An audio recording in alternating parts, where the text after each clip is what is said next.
Welcome guys. सो आज की video में हम करेंगे आपका VLW के मैथ्स का next topic which is Heights and distances. ठीक है, ट्रिग्नोमेट्री का ही एक टॉपिक है। ट्रिग्नोमेट्री की एक्चुअल में ये एप्लीकेशन है। ठीक है, कि ट्रिग्नोमेट्री को हम रियल लाइफ में कहाँ यूज़ कर सकते हैं। तो पहली वीडियो अगर आपने देखी है ट्रिग्नोमेट्री रेशोज़ की, बस ट्रिग्नोमेट्री रेशोज़ का ही इसमें यूज़ होगा और कुछ नहीं है। ठीक है, सिर्फ आपके पास जो प्रॉब्लम्स होंगी वो प्रैक्टिकल प्रॉब्लम्स होंगी। इसमें बस आपको एक दो चीज़ें याद रखनी है, जैसे एंगल ऑफ एलिवेशन और एंगल ऑफ डिप्रेशन आपको याद रखना है। क्या याद रखना है? एंगल ऑफ एलिवेशन क्या होता है और एंगल ऑफ डिप्रेशन क्या होता है। सिंपल है, एंगल ऑफ एलिवेशन नाम से ही पता चल रहा है कौन सा एंगल होगा। Angle of elevation, horizontal line अगर आपके पास ये है, ये आपकी हॉरिजेंटल लाइन है। हॉरिजेंटल लाइन के ऊपर जो भी एंगल बनेगा, ऊपर जो भी रे होगी, उसके हॉरिजेंटल लाइन के साथ ये जो एंगल बन रहा है इसको हम बोलते हैं एंगल ऑफ एलिवेशन। इसको क्या बोलते हैं? Angle of elevation. For example, आप कहीं नीचे खड़े हो और आपको बिल्डिंग के टॉप को देखना है, तो आपको हॉरिजेंटल लाइन से ऊपर उठ के देखना पड़ेगा ना, है ना। तो वो बनेगा आपका एंगल ऑफ एलिवेशन। सिमिलरली एक होता है angle of depression. Angle of depression, angle of depression just इसी का अपोजिट। अगर हॉरिजेंटल लाइन, ये आपके पास हॉरिजेंटल लाइन है सपोज, इसके नीचे अगर जो एंगल बन रहा है उसको हम बोलते हैं एंगल ऑफ डिप्रेशन। ठीक है, फॉर एग्जांपल अब आप बिल्डिंग के टॉप पे खड़े हो और बिल्डिंग के टॉप पे खड़े होकर आप नीचे किसी को देख रहे हो, तो आप हॉरिजेंटल लाइन होगी आपकी, जो हॉरिजेंटल लाइन के नीचे वाली तरफ एंगल बनेगा। ठीक है, हॉरिजेंटल लाइन के साथ जो नीचे वाला एंगल बन रहा है आपकी लाइन ऑफ साइट का, ये आपकी लाइन ऑफ साइट हो जाएगी। ये कौन सी हो जाएगी? इस तरफ आप देख रहे हो। फॉर एग्जांपल यहाँ पे कोई बिल्डिंग थी, बिल्डिंग के टॉप पे आप खड़े थे, ये आ गई हॉरिजेंटल लाइन, और आप यहाँ ग्राउंड पे कोई पॉइंट है उसको देख रहे हो। ठीक है, तो आपको क्या करना पड़ेगा? हॉरिजेंटल लाइन से ऐसे नीचे की तरफ देखना पड़ेगा। सो ये जो एंगल बनेगा हॉरिजेंटल लाइन और ये जो आपकी लाइन ऑफ साइट है, ठीक है, आप इस पॉइंट को देख रहे हो ना, तो आपकी लाइन ऑफ साइट ये हो जाएगी। ठीक है, जिस तरफ आप देख रहे हो वो वाली लाइन, तो हॉरिजेंटल लाइन और लाइन ऑफ साइट के बीच में जो एंगल उस केस में बनेगा उसको बोलेंगे एंगल ऑफ डिप्रेशन। तो सिंपली आपको याद रखना है, हॉरिजेंटल लाइन के ऊपर वाला एंगल एंगल ऑफ एलिवेशन और नीचे वाला angle angle of depression. Angle of elevation कब बनता है? जब आप नीचे से कोई टॉप वाली चीज़ देख रहे हो, और सिमिलरली एंगल ऑफ डिप्रेशन कब बनता है? जब आप ऊपर से कोई नीचे वाली चीज़ देख रही होगी। ठीक है, सो सीधा क्वेश्चन पे चलते हैं, क्योंकि यहाँ पे ट्रिग्नोमेट्री रेशियोज का यूज़ होगा। So question number first.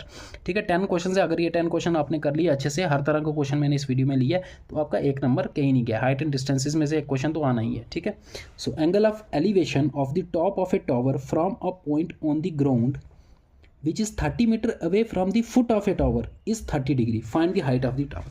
तो इस हाइट एंड डिस्टेंसेस के क्वेश्चंस में सबसे पहला आपका मेन जो काम होगा ना, वो फिगर ड्रा करना होगा। फिगर ड्रा कर ली, बस आपका आधा क्वेश्चन तो वहीं पे हो गया। क्या कह रहा है? The angle of elevation of the top of a tower from a point on the ground. कह रहा है एक टावर है, पहले टावर बना लो आप। ठीक है, और इस टावर के टॉप पे जो एंगल ऑफ एलिवेशन बन रहा है, कहाँ से? अब ऑब्वियस सी बात है, एंगल ऑफ एलिवेशन टावर के टॉप पे कहाँ से बनेगा? ग्राउंड से ही बनेगा। ठीक है, सो ग्राउंड पे एक पॉइंट है, वो कह रहा है यहाँ से टावर के टॉप पे जो एंगल ऑफ एलिवेशन बन रहा है वो कितना है? इसको मैं ज्वाइन कर लेता हूँ। ये आपकी ग्राउंड सरफेस है, वो आपको दिया हुआ है कितना है? वो है 30 डिग्री। और ये जो पॉइंट दिया है ये भी आपको दिया है कि ये जो पॉइंट है जहाँ से एंगल ऑफ एलिवेशन 30 डिग्री बन रहा है, ये पॉइंट जो है, ये जो टावर है, टावर का फुट ये हो जाएगा। टावर के फुट से ये 30 मीटर दूर है। देखो ये भी आपको क्वेश्चन में दिया हुआ है। सो सबसे पहले आप क्या करोगे? जो भी आपको क्वेश्चन में गिवन होगा उसकी फिगर जल्दी से ड्रा कर लेनी है। मैं तो यहाँ से आराम से पढ़ा रहा हूँ ताकि आपको समझ में आ जाए, एग्जाम में आपको जल्दी करना है। यही था ना, the angle of elevation of the top of a tower from a point on the ground which is 30 metre away from the foot of the tower. क्या कह रहा है कि टावर के टॉप पे एंगल ऑफ एलिवेशन बन रहा है, किसी एक ग्राउंड पे कोई पॉइंट है वहाँ से, जो कि 30 मीटर दूर है, कहाँ से? फुट ऑफ द टावर से, इज़ 30 डिग्री। तो वही मैंने बनाया, ये लिया मैंने टावर के टॉप पे, ग्राउंड पे एक पॉइंट लिया, यहाँ से टावर के टॉप पे एंगल बन रहा है 30 डिग्री, और ये वाला पॉइंट जो है ये टावर के फुट से कितना दूर है? 30 मीटर। अब ये एक राइट एंगल ट्राइंगल बन रही है। ठीक है, तो इसको नाम दे देते हैं ABC। अब फाइंड क्या करना है? Find the height of tower. ये आपका टावर है, तो आपको ये BC की वैल्यू फाइंड करनी है। क्या फाइंड करना है आपको? परपेंडिकुलर फाइंड करना है। ट्रिग्नोमेट्री में हम इसको क्या बोलते हैं? जो एंगल के अपोजिट, ये है ना हमारा एंगल, क्योंकि यही एंगल गिवन है, हम इसी को यूज़ करेंगे। इसके अपोजिट वाली साइड परपेंडिकुलर, दैट मीन्स आपको परपेंडिकुलर फाइंड करना है, बेस गिवन है। अब आपको सिर्फ एक ही बात याद रखनी है, अपने यहाँ पे ट्रिग्नोमेट्री रेशियो यूज़ करनी है, बट हमारे पास 6 ट्रिग्नोमेट्री रेशियोज होती हैं, तो कौन सी यूज़ करेंगे? ठीक है, ओबियस है कि हमारे पास बेस गिवन है, हमें परपेंडिकुलर फाइंड करना है, तो ऐसी रेशियो यूज़ करो इस ट्राइंगल में, ऐसी ट्रिग्नोमेट्री रेशियो यूज़ करो जिसमें परपेंडिकुलर और बेस आता हो, क्योंकि हाइपोटेन्यूज का कोई लेना देना नहीं। हाइपोटेन्यूज हमें गिवन नहीं है, लेकिन वो फाइंड भी नहीं करना है, हमें फाइंड क्या करना है? परपेंडिकुलर। टावर की हाइट फाइंड करनी है ना, तो हम यहाँ पे यूज़ करेंगे tan थीटा। tan थीटा होता है परपेंडिकुलर अपॉन बेस। ठीक है, सो कुछ नहीं करना है, in triangle ABC tan theta, और थीटा यहाँ पे कितना? 30 डिग्री। tan 30 डिग्री किसके इक्वल होता है? Perpendicular upon base. tan 30 degree की वैल्यू, ये वैल्यूज़ आपको रट्टे पे होनी चाहिए, वो होती है 1/√3।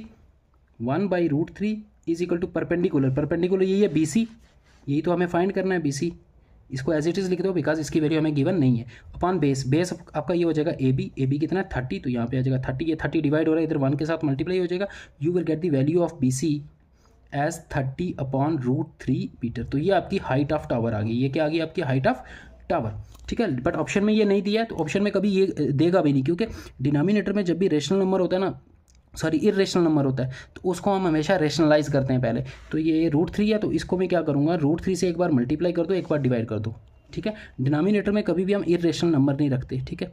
इसको रेशनलाइज करेंगे 30/√3, तो ये रेशनलाइज कैसे होगा, √3 से एक बार मल्टीप्लाई कर दो, √3 से एक बार डिवाइड कर दो, उससे क्या होगा, नीचे एक √3 पहले से था, एक √3 और हो जाएगा, √3 इंटू √3 क्या हो जाएगा, √3 का स्केयर और रूट कैंसल, बचेगा सिर्फ 3, दैट इज इरेशनल, जो डिनोमिनेटर में इरेशनल नंबर था उसको आपने रेशनल नंबर में कन्वर्ट कर दिया, ठीक है। So it can be written as 30√3 upon कितना हो जाएगा, ये 3 बचेगा सिर्फ, क्योंकि √3 इंटू √3 का स्केयर रूट कैंसल 3 बचेगा, 3 को काट सकते हैं 30 से, 3 10 30, तो 10 इंटू √3 मीटर आपका आंसर आ गया, 10 इंटू √3 कहाँ पे है, C part is your answer. So आपको इतना टाइम ही लेना है एग्जाम में, जब ये प्रैक्टिस करोगे ये क्वेश्चन तो आपको विद इन 30 सेकंड होना चाहिए, विद इन 30 सेकंड हो जाएगा, कुछ नहीं करना है, सीधा फिगर ड्रा करनी है, फिगर ड्रा करनी है, कौन सी साइड फाइंड करनी है वो देखना आपने, कौन सी गिवन है, तो ऐसी रेशो लेनी है इस ट्राइंगल में जिसमें जो साइड फाइंड करनी है और जो साइड गिवन है वो वाली 2 साइड आनी चाहिए। यहाँ पे परपेंडिकुलर हमें फाइंड करना था, बेस हमें गिवन था, तो मैंने कौन सी यूज़ की, tan थीटा, क्योंकि tan में कौन आता है, परपेंडिकुलर और बेस आते, सिंप्लीफाई किया तो फाइंड कर लिया। सो अगर आपको किसी भी राइट एंगल ट्राइंगल में एक एंगल और एक साइड की लेंथ पता हो तो आप बाकी 2 साइड्स फाइंड कर सकते हो by using the trigonometry ratios, ठीक है। बस एंगल वो होना चाहिए जिसकी वैल्यू आपको पता होती है, जैसे 30 डिग्री, 45 डिग्री, 60 डिग्री, इनमें से ही कोई एंगल होगा क्वेश्चन में, इन्हीं तीनों में से कोई एंगल होगा हमेशा। Question number 2, an observer 1.5 metre tall, एक ऑब्जर्वर है जो 1.5 मीटर टाल है, is 28.5 metre away from a chimney. तो पहले आप फिगर बनाओगे, यहाँ पे एक चिमनी है, ठीक है, चिमनी होती है ना, ये चिमनी है, इस चिमनी की कुछ दूरी पे एक ऑब्जर्वर है, ठीक है, ये मैंने ऑब्जर्वर बना लिया, ये इनके बीच का ग्राउंड डिस्टेंस है, ये आपकी चिमनी, ये ऑब्जर्वर की हाइट भी आपको दी हुई है 1.5 मीटर, और चिमनी की हाइट भी आपको दी हुई है चिमनी की हाइट नहीं दी, सॉरी, ये आपको दिया हुआ है कि ऑब्जर्वर जो है वो चिमनी से इतना दूर खड़ा है, तो ये वाला डिस्टेंस आपको दिया हुआ है 28.5 मीटर, ठीक है। अब आगे क्या कह रहा है, the angle of elevation of the top of the chimney from his eyes is 45 degree, angle of elevation of the top of the chimney, तो टॉप ऑफ द चिमनी पे जो इसकी आइज से, ऑब्जर्वर की आइज तो यहीं पे होंगी ना टॉप पे, इसकी आइज से जो चिमनी के टॉप पे एंगल ऑफ एलिवेशन, तो यहाँ पे हमें हॉरिजॉन्टल लाइन नहीं है, तो हॉरिजॉन्टल लाइन हम खुद से ड्रा कर लेते हैं, ये जो एंगल ऑफ एलिवेशन है ये आपको दिया है 45 डिग्री, फिगर हो गई ड्रा, तो आपका आधा क्वेश्चन तो हो गया, इनको नाम दे दो ABCDE। अब फाइंड क्या करना है, what is the height of the chimney, आपको चिमनी की हाइट फाइंड करनी है, चिमनी की हाइट कितनी है, ये पूरी आपकी चिमनी की हाइट है, देखो ये AB 1.5 है ना, तो इसके सामने ये CD है, तो ये भी कितना होगा 1.5 ही होगा, सो ये डिस्टेंस आपका कितना है 1.5 मीटर, ठीक है। आपको सिर्फ ED फाइंड करना है अब, और ED में 1.5 ऐड कर देंगे, वो टोटल हाइट ऑफ चिमनी आ जाएगी। हम लेंगे ये वाली triangle ADE, in triangle, exam में तो आपने डायरेक्ट ही करना है, मैं आपको समझाने के लिए ऐसे कर रहा हूँ, इन ट्राइंगल ADE कौन सी रेशो लोगे, आपको परपेंडिकुलर फाइंड करना है ED, और बेस आपको पता है ये वाला, ये पता है ना, ये देखो ना, ये डिस्टेंस BC अगर 28.5 है तो ये वाला भी कितना होगा, ये भी 28.5 ही होगा, ठीक है।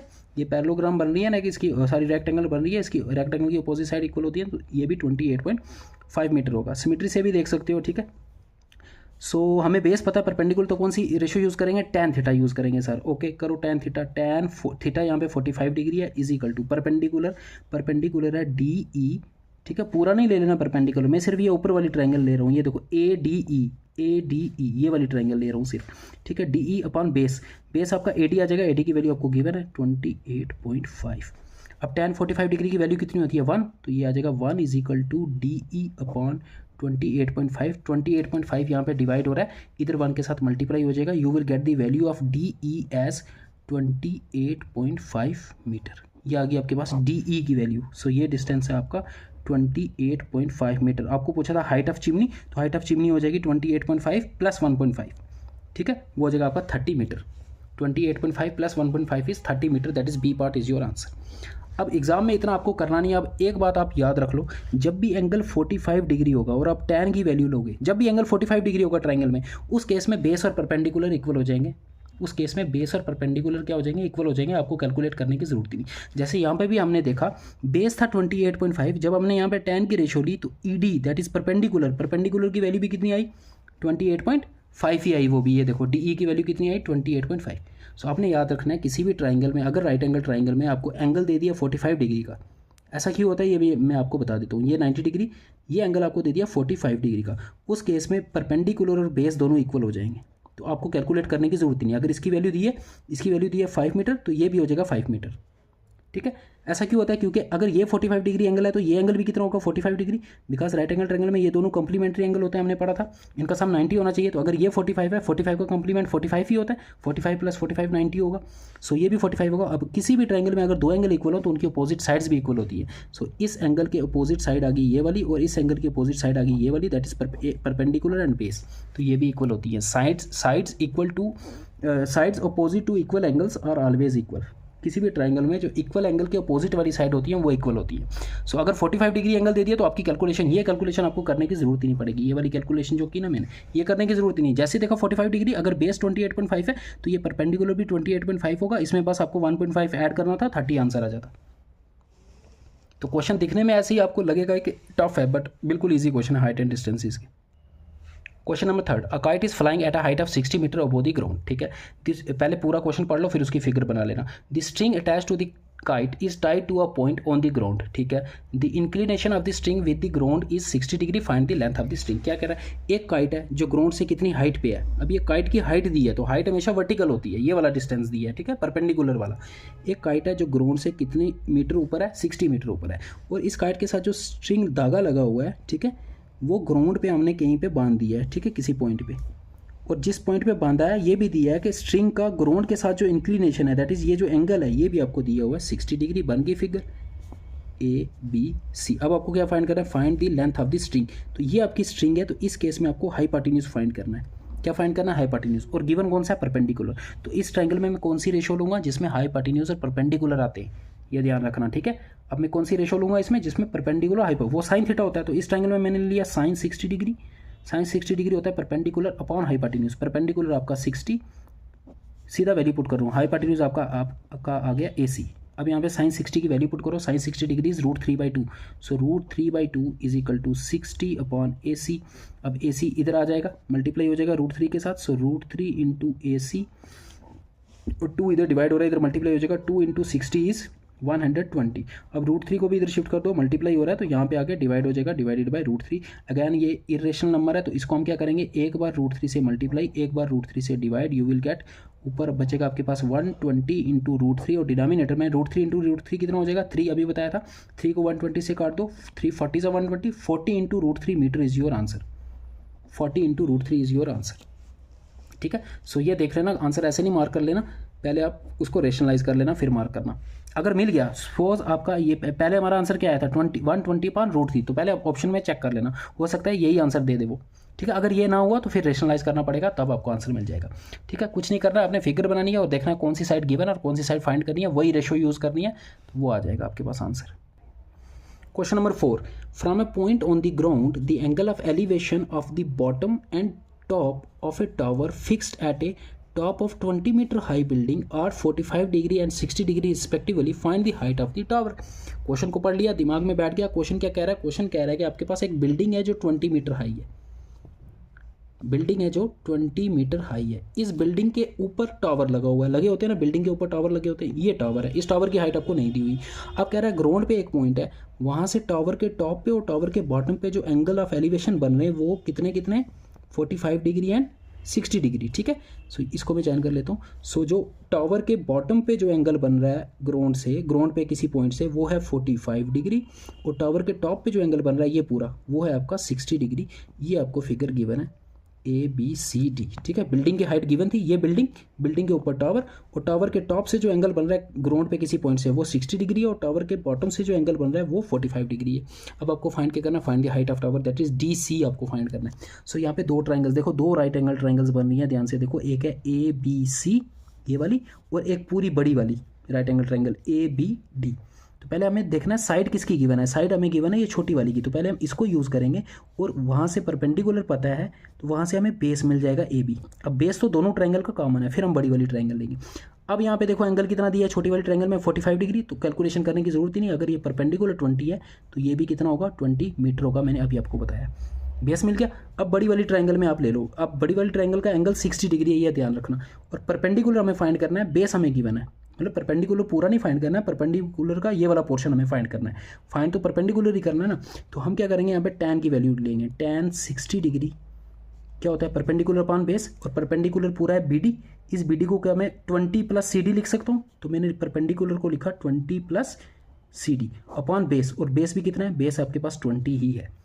ठीक है, अब tan 60 की यहाँ कुछ नहीं करना है, वैल्यू पुट करनी है। tan 60 डिग्री की वैल्यू होती है √3 is equal to 20 plus CD upon 20। यहाँ से हमें CD की वैल्यू फाइंड करनी। 20 ये डिवाइड हो रहा है ना, पहले जो डिवीजन में या मल्टीप्लिकेशन में होता है पहले उसको शिफ्ट करते हैं, याद रखना, इसको नहीं पहले शिफ्ट कर देना, ये प्लस हो रहा है इधर आके माइनस हो जाएगा। ठीक है, ये डिवाइड हो रहा है, ये इधर आके मल्टीप्लाई हो जाएगा, सो 20 √3, और ये 20 प्लस का ये इधर आके माइनस हो जाएगा, -20 is equal to CD। So CD की वैल्यू आपके पास आ गई 20 √3 -20, दोनों में 20 कॉमन है, 20 को ले लो कॉमन, सो 20 कॉमन ले लेंगे, यहाँ से 20 हमने कॉमन ले लिया, यहाँ बचेगा √3 माइनस यहाँ से 20 कॉमन ले लिया, कुछ नहीं बचा तो 1 लिखेंगे इज इक्वल टू CD। तो CD की वैल्यू आपके पास आ गई 20 इंटू √3 -1, और यही CD जो है यही तो हाइट ऑफ टावर है, यही तो हमें फाइंड करना था। So 20 into √3 -1 is your answer, that is B part is your answer. Question number 5. A statue 1.6 meter tall stands on the top of a pedestal.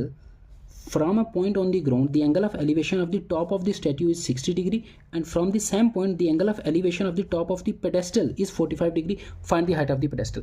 क्या कह रहा है, एक स्टैच्यू है जो पेडेस्टल के ऊपर रखा हुआ है, ठीक है, चौक में लगे होते हैं ना स्टैच्यू लगे होते हैं, वो स्टैच्यू के नीचे जो क्यूबिकल शेप का होता है जिसके ऊपर स्टैच्यू रखा होता है उसको पेडेस्टल बोलते हैं। सो वही बिल्डिंग वाला कैसा गया, जैसे बिल्डिंग के ऊपर टावर, पेडेस्टल के ऊपर स्टैच्यू। ठीक है, ये आपका आ गया पेडेस्टल, ये हमने बना लिया पेडेस्टल, इसके ऊपर रखा हुआ स्टैच्यू, जो स्टैच्यू है उसकी आपकी हाइट दी हुई है 1.6 मीटर।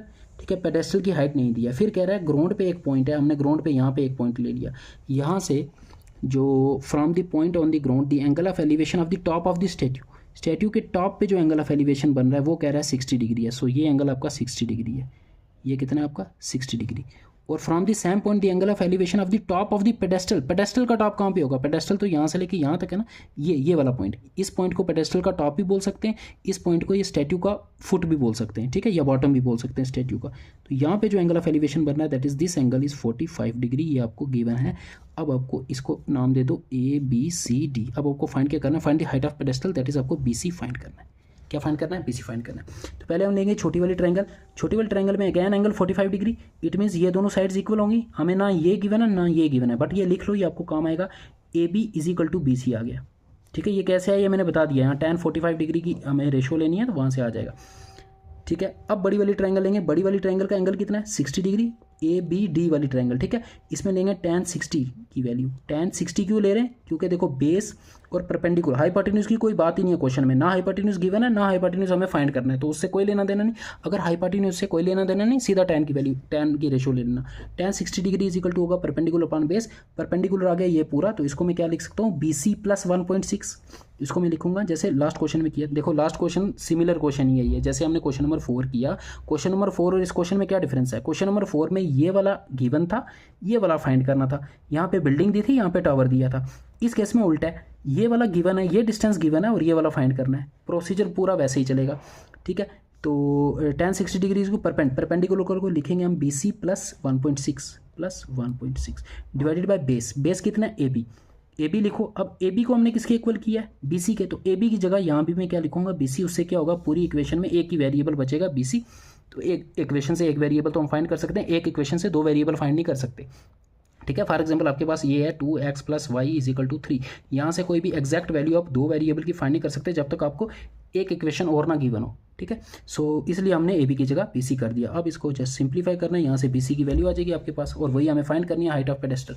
ठीक है, tan 60 डिग्री की वैल्यू अभी बताया था आपको √3 पुट कर दिया, और BC यहाँ डिवाइड हो रहा है, इधर आके √3 के साथ क्या हो जाएगा multiply into BC is equal to यहाँ पे क्या बचा BC प्लस 1.6। ठीक है, अब इस बी सी को भी यहाँ पे लेके आओ, ये प्लस बी सी है, इधर आके क्या हो जाएगा माइनस बी सी। सो √3, क्योंकि हमें बी सी फाइंड करना है तो बी सी वाली टर्म्स को एक तरफ कर रहा हूँ मैं। √3 times B C minus B C is equal to, यहाँ पे बचेगा आपके पास 1.6। अब दोनों में देखो बी सी कॉमन है तो बी सी में कॉमन ले लूँगा, ठीक है। यहाँ से हमने ले लिया बी सी को कॉमन, अंदर क्या बचेगा √3 - 1।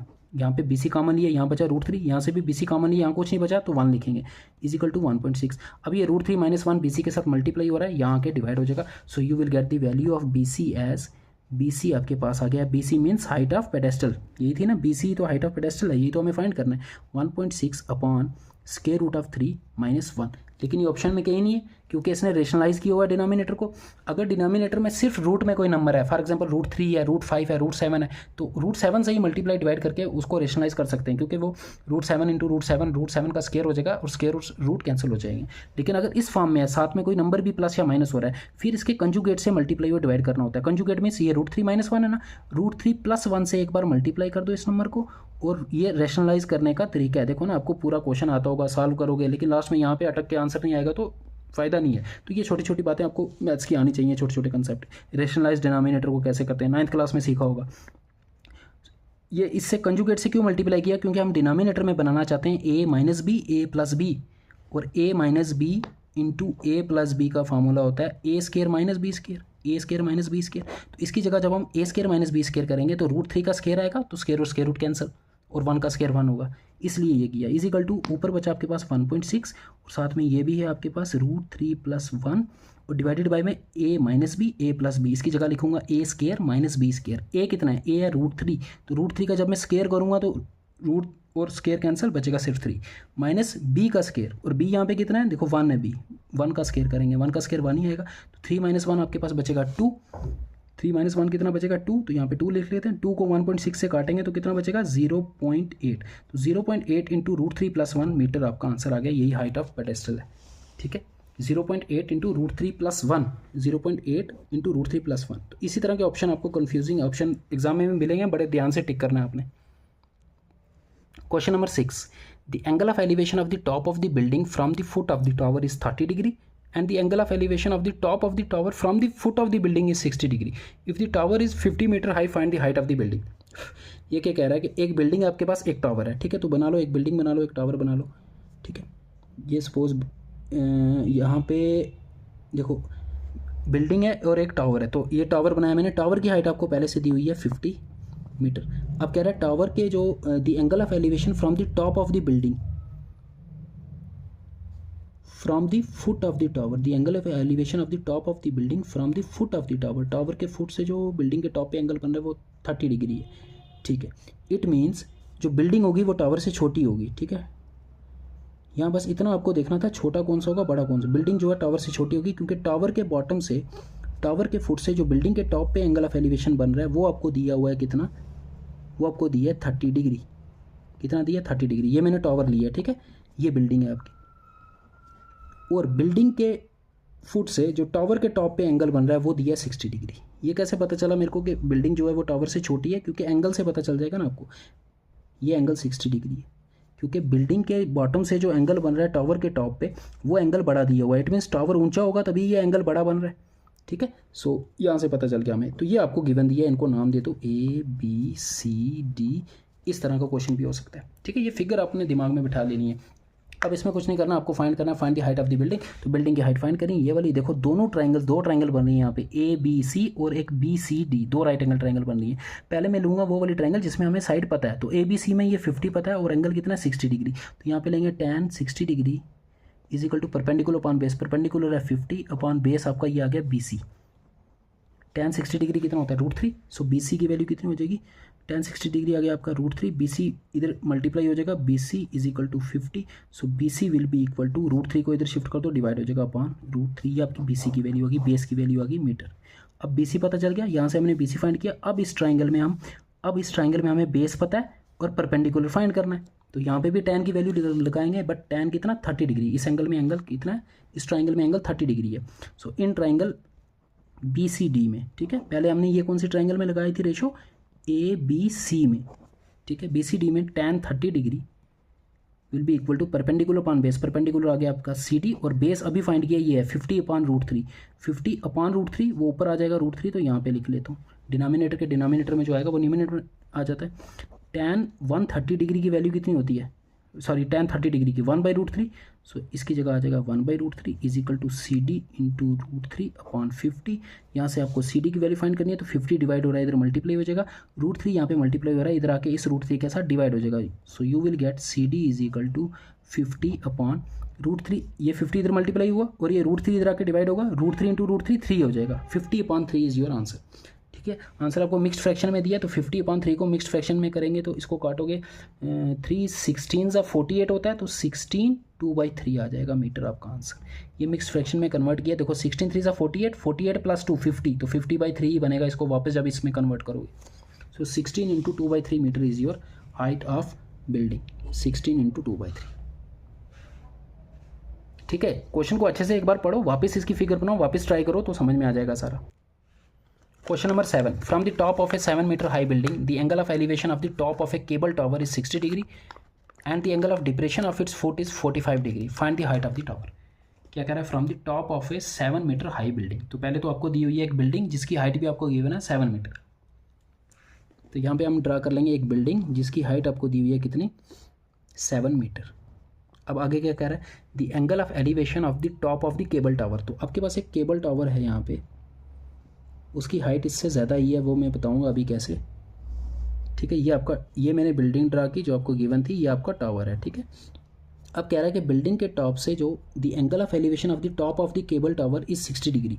तो यहाँ से, हाँ यहाँ पे देखो यहाँ लिखा हुआ है from the top of A 7-meter high building, building के टॉप से टावर के टॉप पे जो एंगल बन रहा है वो कह रहा है वो कितना है, वो है आपका 60 डिग्री। तो ये एंगल आपको दिया हुआ है 60 डिग्री, क्योंकि अगर बिल्डिंग के टॉप से टावर के टॉप पे एंगल ऑफ एलिवेशन बन रहा है, इट मीन्स बिल्डिंग के टॉप से टावर को टॉप को देखने के लिए ऊपर की तरफ देखना होगा। इसका मतलब टावर बड़ा होगा ना, तभी तो ऐसा होगा, नहीं तो अगर ये टावर छोटा होता फिर ये एंगल ऑफ डिप्रेशन बोलता, क्या बोलता, टॉप से टॉप जो एंगल बनता फिर वो एंगल ऑफ डिप्रेशन बनता ना। देखो अगर ये बिल्डिंग बड़ी होती और टावर छोटा होता तो टॉप से टॉप जो एंगल बनता, ये अगर बिल्डिंग बड़ी होती तो बिल्डिंग के टॉप से इस पे जो एंगल बनता फिर एंगल ऑफ एलिवेशन नहीं बनता, फिर ये एंगल ऑफ डिप्रेशन बनता। ठीक है, फिर कह रहा है and the angle of depression, इसी पॉइंट से angle of depression to its foot is 45 degree. तो यहीं से इसके फुट पे जो एंगल ऑफ डिप्रेशन बन रहा है ये वाला, ये आपको दिया 45 degree. Find the height of the tower. तो आपको टावर की हाइट फाइंड करनी है, इस फिगर को नाम दे दो ABCDE। तो एंगल ऑफ डिप्रेशन में एक बात आप याद रखना, ये एंगल अगर 45 डिग्री है तो ये एंगल भी कितना होगा, ये एंगल भी आपका 45 डिग्री होगा। अल्टरनेट इंटीरियर एंगल्स, अगर दो लाइंस आपके पास पैरेलल हो और ये एक लाइन उन दोनों को कट करती हो तो ये वाला एंगल और ये वाला एंगल जो अपोजिट तरफ होते हैं इंटीरियर एंगल, इनको बोलते हैं अल्टरनेट इंटीरियर एंगल्स। ये इक्वल होते हैं, ये एंगल इसके इक्वल होगा, सिमिलरली इस तरफ वाला एंगल इस तरफ वाले एंगल के इक्वल होगा, ये एंगल इसके इक्वल होगा, तो ये भी 45 होगा। तो अगर ये एंगल 45 डिग्री है, मुझे सीधा दिखा ये परपेंडिकुलर इस ट्रायंगल में, ABC ट्रायंगल की बात कर रहा हूँ, ये वाली ट्रायंगल देखो ABC, ये 7 है तो सीधा सीधा ये भी कितना हो जाएगा 7 मीटर, सॉल्व करने की जरूरत नहीं। BC 7 है तो सीधा ऊपर आ जाओ, ये AD भी कितना होगा 7 मीटर होगा। अब इस ट्रायंगल में ADE में tan 60 की वैल्यू निकालो, वहाँ से आपके पास ED आ जाएगा। ठीक है, क्योंकि ये बेस तो पता चल गया ना 7 मीटर, तो परपेंडिकुलर आ जाएगा। जैसे ही परपेंडिकुलर आएगा उसको इसमें ऐड कर देना। इसकी लेंथ कितनी होगी सर, इसकी लेंथ हो जाएगी 7, बिकॉज ये 7 है तो इसके अपोजिट ये भी कितना हो जाएगा 7 मीटर हो जाएगा। तो आपको जस्ट अब हाइट ऑफ टावर फाइंड करने के लिए सिर्फ ये लेंथ चाहिए अब, क्योंकि ये लेंथ तो पता चल गई है ना 7 मीटर ये वाली, तो ये 7 मीटर। अब इस ट्राइंगल में आपको सिर्फ tan 60 लगाना है, tan 60 degree is equal to perpendicular, इस ट्राइंगल का परपेंडिकुलर आ गया DE और इसका बेस आ गया 7 मीटर। ये कहाँ से आया, यहाँ से पहले हमने देखा ये एंगल 45 डिग्री है तो ये 7 है तो ये भी 7 हो गया। अब ये 7 है तो बाय सिमेट्री ये वाला डिस्टेंस भी क्या होगा 7 होगा अपॉन 7। tan 60 की 1/√3 सॉरी √3, tan 60 की वैल्यू कितनी होती है √3 और ये 7 डिवाइड हो रहा है इधर आके मल्टीप्लाई √3, इसको 7 को पीछे लिख 7 into √3 is equal to DE। तो DE की वैल्यू आपके पास आ गई 7 इंटू √3। अब देखो ये ऑप्शन में भी दिया, ये डायरेक्ट नहीं मार्क कर देना, आपको हाइट ऑफ टावर निकालनी है, हमने DE निकाला तो इसमें 7 ऐड करना पड़ेगा। ठीक है, DE प्लस 7 करेंगे तो हाइट ऑफ टावर आ गई, तो हाइट ऑफ टावर आपके पास आ जाएगा DE में 7 भी ऐड कर दो, सो 7 प्लस 7 √3, ये आपकी हाइट ऑफ टावर है। दोनों में 7 कॉमन है, 7 कॉमन ले लो, अंदर बचेगा 1 plus √3 into metre. So this is your height of cable tower, B part is your answer 7 into √3 plus 1।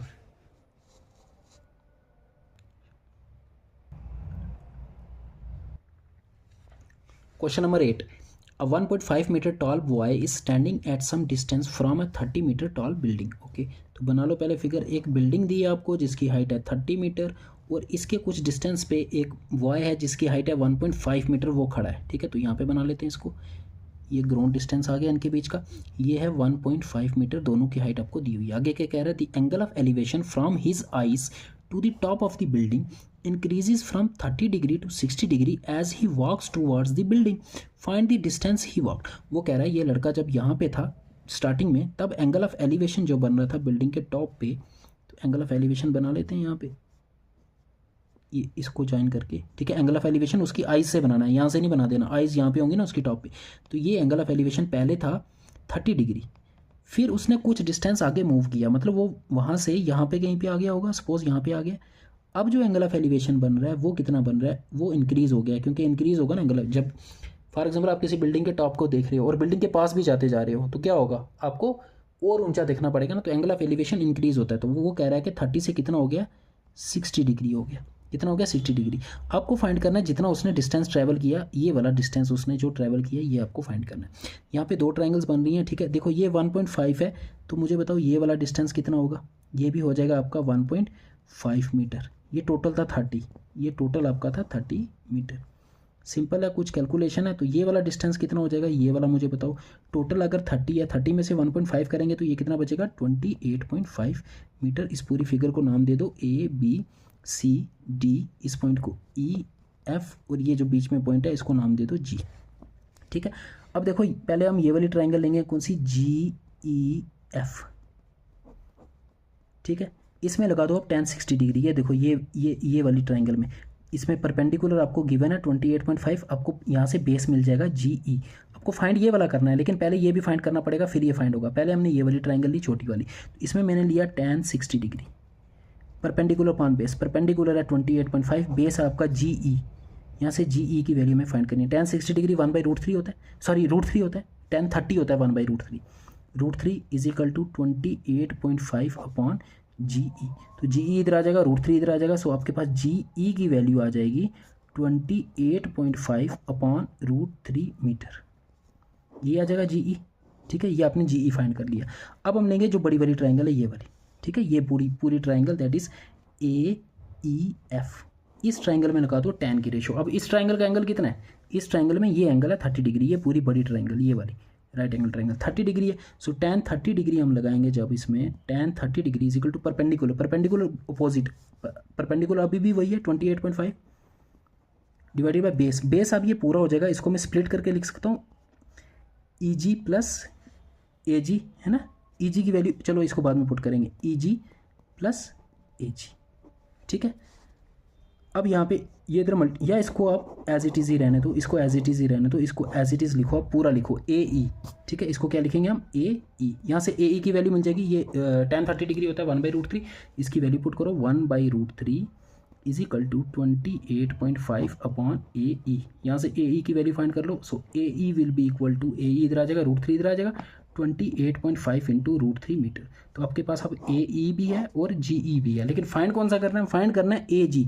तो पूरा भी पता है, ये भी पता है, तो पूरे में से इसको माइनस कर देंगे तो ये डिस्टेंस आ जाएगा। सो योर रिक्वायर्ड डिस्टेंसेज, इन दोनों को माइनस करना है। 28.5 √3, इसमें से माइनस करना है आपको 28.5 अपॉन √3। अब यहाँ पे देखो 28.5 दोनों में है, ये इसको मैं कॉमन ले लूँगा, 28.5 कॉमन ले लिया। सो √3 माइनस 1/√3। ठीक है, इनको क्रॉस मल्टीप्लाई करो, इसके नीचे कुछ नहीं तो 1 लिख सकते हैं। √3 इंटू √3 का स्केयर दैट इज 3 बचेगा, और 1 1 1, 3 माइनस 1 2 बचेगा, 2 अपॉन √3। 28.5 इंटू 2 अपॉन √3 बच जाएगा। 28.5 जब 2 से मल्टीप्लाई करोगे you will gate 57 upon √3। But ये ऑप्शन में नहीं है, तो इसको रेशनलाइज कर दो। इसको जब रेशनलाइज करोगे तो क्या आएगा, इसको एक बार √3 से मल्टीप्लाई करना होगा, एक बार √3 से डिवाइड करना होगा। √3 इंटू √3 नीचे हो जाएगा 3, सो 57 √3 डिवाइडेड बाय √3 इंटू √3 कितना हो जाएगा आपके पास 3 को काट सकते हैं 57 से, 3 19 सा 57, सो आपका आंसर आ गया 19 √3। ये थोड़ा सा लेंथी क्वेश्चन था। ठीक है, अगर ये क्वेश्चन आपने कर लिया तो समझ लो आपका जो हाइट एंड डिस्टेंसेस है वो क्लियर है। थोड़ा सा लेंथी था, बस इससे लेंथी क्वेश्चन नहीं हो सकता हाइट एंड डिस्टेंस में। 19 √3 आपका आंसर हो जाएगा। ऑप्शन में दिया नहीं है ये, ये 19√3 है, सॉरी ये जो है ये 19√3 है। 19 इंटू √3 इज़ योर आंसर। एक बार फिर से देख लो इस क्वेश्चन को, कुछ नहीं किया हमने। हम आपको क्या गिवन था, एक बिल्डिंग गिवन थी जिसकी टोटल हाइट थी 30 मीटर, ये आ गया। उसके सामने एक लड़का था जिसकी हाइट थी 1.5 मीटर। वो कह रहा है कि ये लड़का जब इनिशियल यहाँ पे था ग्राउंड पे, इसके कुछ डिस्टेंस पे, तब एंगल ऑफ एलिवेशन 30 बन रहा था। फिर ये आगे आया अपनी पोजीशन से थोड़ा, तो तब एंगल ऑफ एलिवेशन 60 बन रहा है। ठीक है, तो ये इसकी इनिशियल पोजीशन लड़के की, ये इसकी फाइनल पोजीशन। वो कह रहा है कि बताओ कितना डिस्टेंस उसने मूव किया होगा सो दैट एंगल 30 से 60 हो जाए। ठीक है, सो ये डिस्टेंस उसने मूव किया, ये डिस्टेंस हमें फाइंड करना है, ये वाला। ठीक है, ये वाला। तो हमने क्या किया, ये पूरा 30 था, ये 1.5 था, तो ये अपोजिट वाला भी 1.5 होगा, तो 30 में से 1.5 माइनस करके हमने ये वाला निकाल लिया। अब इस ट्राइंगल में हमने tan 60 डिग्री किया, वहाँ से हमने ये ई जी की वैल्यू फाइंड की। फिर बड़ी वाली ट्राइंगल में हमने tan 30 लिया, वहाँ से हमें ए ई की वैल्यू मिल गई, तो ए ई में से ई जी को माइनस किया, तो हमारे पास आ गया answer A G, which is the required distance travelled by the boy. ये क्वेश्चन नंबर 9 और क्वेश्चन नंबर 10